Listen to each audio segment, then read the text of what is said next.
Pigs will transform your life, your farm, and your family if you will raise them for meat on your farm, homestead, or even in your backyard. So many people start with raising animals for meat like chickens and ducks, but in this video I'm going to explain why you should raise your own meat and why pigs may be the best animal for you over all the others. I'm Rod from Dowdle Family Farms, and we raise cows and pigs on pasture, as well as keeping honeybees. We've raised goats, ducks, chickens, geese, and many others that I can't even remember them all. However, pigs are by far the best livestock we've ever raised. In this video, we'll talk about why you want to raise your own meat pigs and why pigs are better than any other animals. We're going to start with the benefits of raising your own meat in general. This includes pigs, but it also includes other species of animals as well. And then we'll focus on pigs. One of the most common reasons people want to raise their meat is that they want to be closer to their food and do things for themselves. In a society where we value specialization, from car maintenance to house cleaning, there's a lot of value in doing things for yourself. We've sold a lot of piglets to people who want to raise their own meat, much like growing their own garden or keeping a few chickens in the backyard for eggs. There's a lot of value in looking at the pork chop or bacon that you're eating and knowing that you created it. Perhaps the most common reason is that people want to know what goes into their meat, from vaccines to junk food. In fact, the very regulatory agencies that were created for the purpose of keeping our food safe and the labels honest are now complicit in defrauding the public. It amazes me that a cow can be born, raised, fattened, and slaughtered and cut up overseas in Argentina or Australia or anywhere else and still be labeled as a product of U.S. Further, many of these government agencies that we think are supposed to protect people promote wild, crazy practices. The mad cow crisis, or bovine spongiform encephalopathy issue of the 90s, was amplified by feeding cow parts like spines to cows as a recommendation of the U.S. Department of Agriculture. Consumer confidence in faceless corporations and government agencies has eroded, and many people raise their own meat so they know what goes into it. They don't want growth hormones and antibiotics fed to their animals just willy-nilly. This is one of the reasons why we started raising our own meat and provide it for our customers. Further, many people want safer food.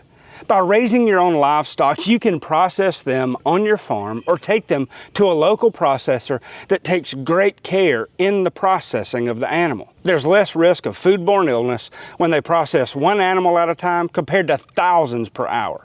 Several studies have taken DNA from commercially produced ground pork and ground beef and found the DNA of hundreds of animals in it. If one animal is sick, then it infects everything it touches.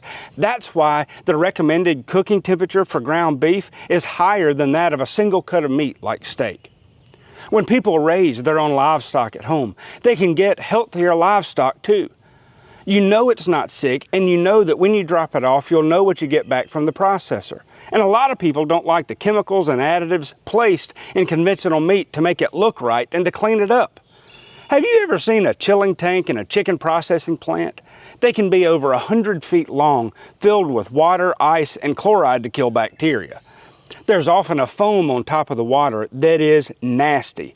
Thousands of birds an hour run through that thing, and the chloride is added to help kill the bacteria. People want safer, cleaner meat, even if it costs a little more money. They don't know what chemicals are in the meat, and they don't want to have to deal with it.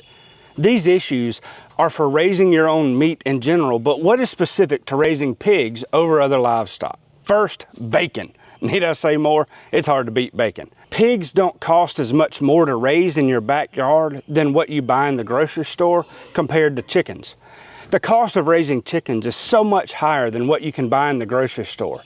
The first year we processed meat from chickens on the farm, my dad remarked, "I can buy a roasted chicken at the grocery store for less than $6. It costs me more to buy the chick and to feed it than that." But people like beef, and you can raise your own for not much more than what you buy in the grocery store.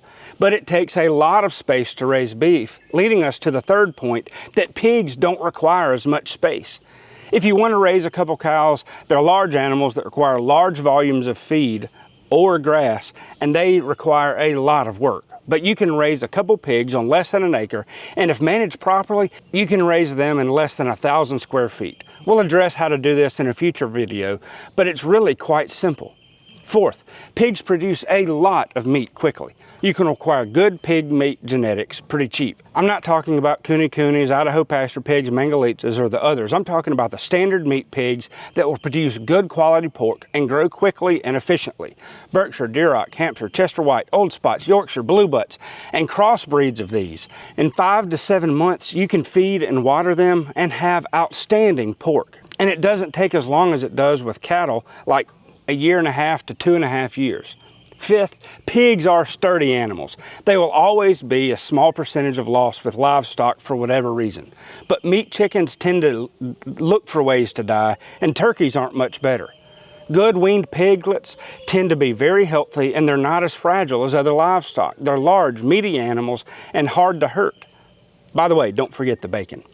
6, this brings us to another reason for keeping pigs. There are very few predators that can harm them. We have lots of coyotes and foxes around our farm, and we've never lost any weaned pigs to predators. They're too big for hawks and owls and eagles to kill. Now, if you have bears where you live, you might run into an issue with them, but most wild predators don't want to mess with pigs because they can be very, very protective. In my experience, the main predator problem you may have with are people's pet dogs. Pets tend to be protected by their owners and don't get a sense of how dangerous other animals are.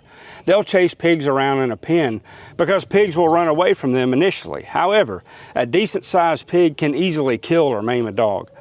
In fact, our pigs have killed wild feral dogs that people turn loose that harassed them before I could get the dogs out of the pens. Now, to protect the chickens, we had to put them in movable pens and then string up electric netting around them, and moving them every day became a huge chore. Which leads us to the 7th reason: pigs are less labor intensive. Once you have your setup, you can raise a couple pigs in your backyard or on your farm with just a few minutes worth of work per day. You'll typically want to raise at least 2 at a time because they're social animals. But 2 pigs can produce up to 300 pounds of high quality pork. That's enough for many families for a year's supply. Meat chickens particularly require moving and watering, and then processing requires an additional ton of work. 8th, like few other animals, you can supplement a lot of their feed for free or even cheaply and improve their meat quality. Chickens will eat some grass, but rarely can they get more of their feed value with it. Even veggie scraps or pasture, especially meat chickens. But you can do it with geese if you have good grass, but it's a smaller animal that's kind of quirky.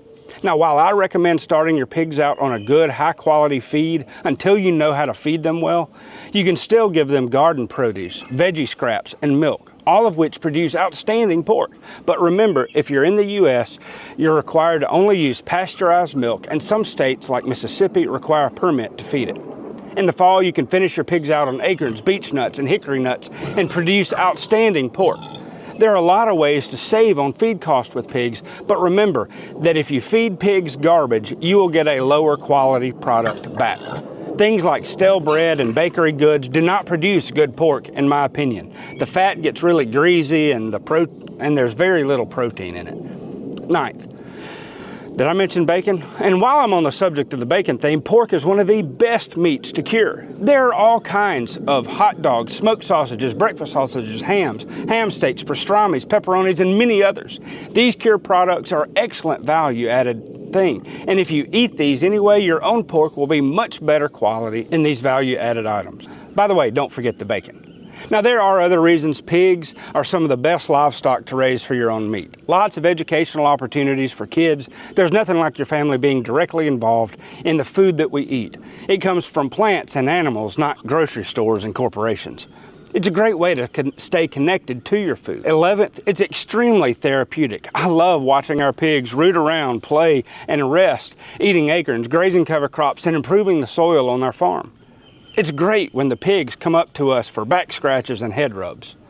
12th, you can reduce a lot of your food waste better than you can with egg-laying chickens and create some wonderful manure and compost in that process. While we're on the subject of manure, pig manure is some of the best fertilizer you will find.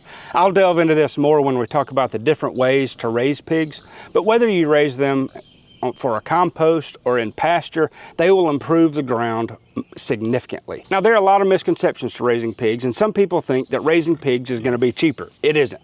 Now, you might save some money on getting a neighbor to pay for the pigs and their feed costs, and you raise them.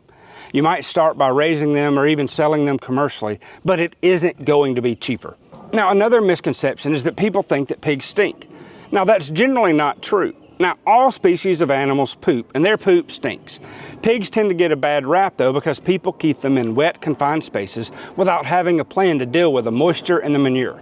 I'll address this in the next video when we talk about management systems, but you'll smell pigs on our farm just like you smell the cow manure and everything else. But when they are managed well, you won't get the stench that comes from pigs standing in their own filth all day. When pig manure turns anaerobic, it is nasty and dangerous.